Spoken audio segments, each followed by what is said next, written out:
le terme hypostase ne se limite pas à Dieu.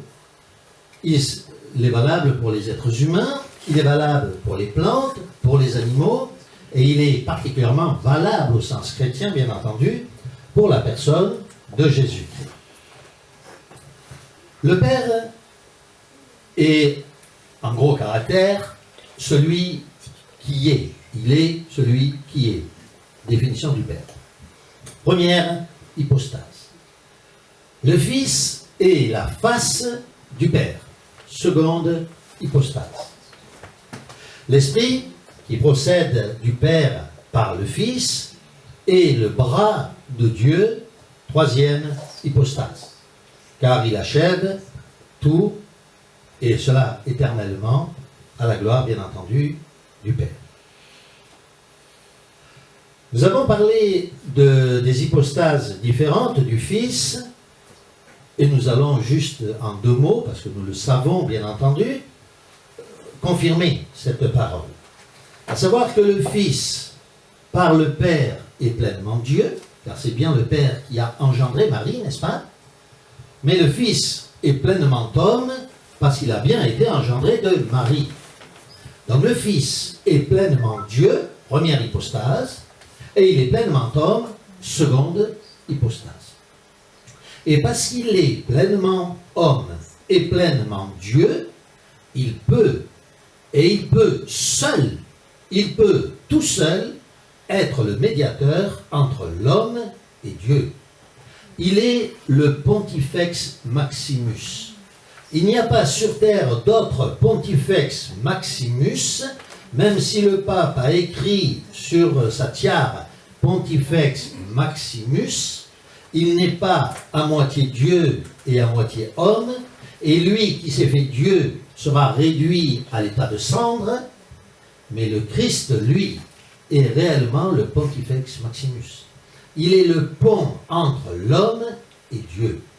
Il ne peut y avoir aucun autre intermédiaire entre Dieu et l'homme, ni Marie, ni les saints, ni qui que ce soit, sinon que celui qui était pleinement homme est pleinement Dieu.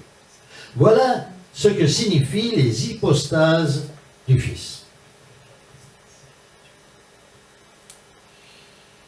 Alors vous savez que certaines sectes nous disent que l'Écriture sainte ne comprend pas du tout la notion de Trinité. Non, non, pas du tout, on ne trouve pas cette notion dans l'Écriture sainte. Cela est une apostasie, nous dit-on. Alors, qu'en est-il de la réalité? Trouve-t-on la notion de Trinité dans la Bible? Je vous propose, avec moi, d'ouvrir votre Bible. Nous allons tout d'abord lire un texte que nous connaissons bien. Peut-être n'allez-vous pas tout de suite cerner le sens de la Trinité telle qu'elle est manifestée dans ce texte, mais je vais vous le commenter. Il s'agit de Genèse, chapitre 1er, verset 1. Genèse, chapitre 1er, verset 1. Et la Bible commence d'entrée. Dès le premier texte, vous allez le voir, on nous parle justement de la multiplicité des hypostases de Dieu. Au commencement, Dieu,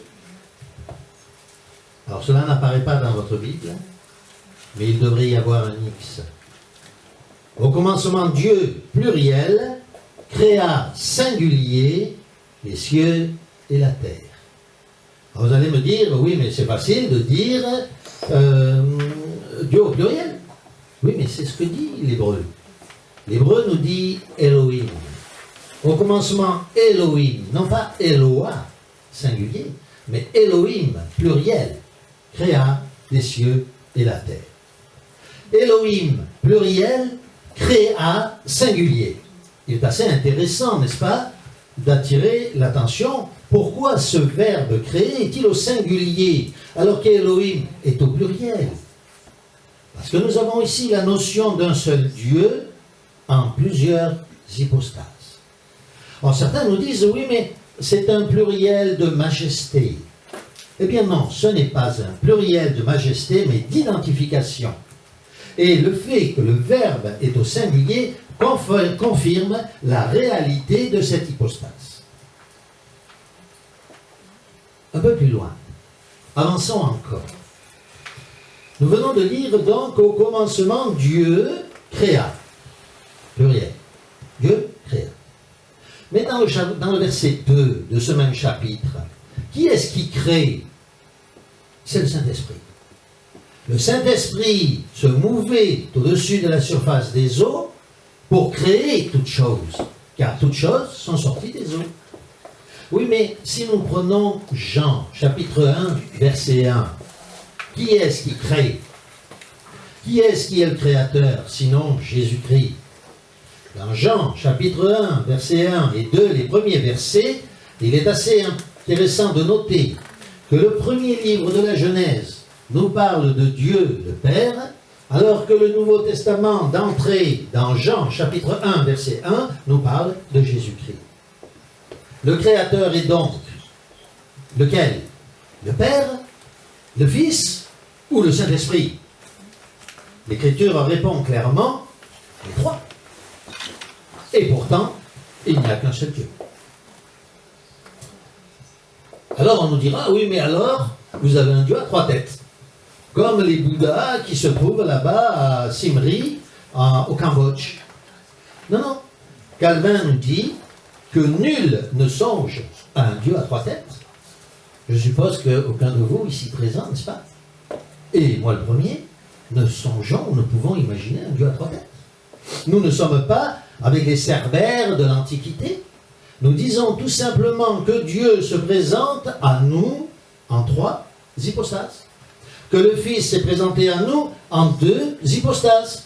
Que nous sommes composés individuellement de trois hypostases. N'allons pas penser non plus que Dieu serait un composé. Non, non, pas du tout. Il se manifeste de trois façons différentes pour nous, pour notre venue. On imagine d'ailleurs, lorsqu'on dit que sur la terre, lorsqu'il est venu, le Christ s'est présenté en deux hypostases, qu'il n'est pas lié à ces deux hypostases.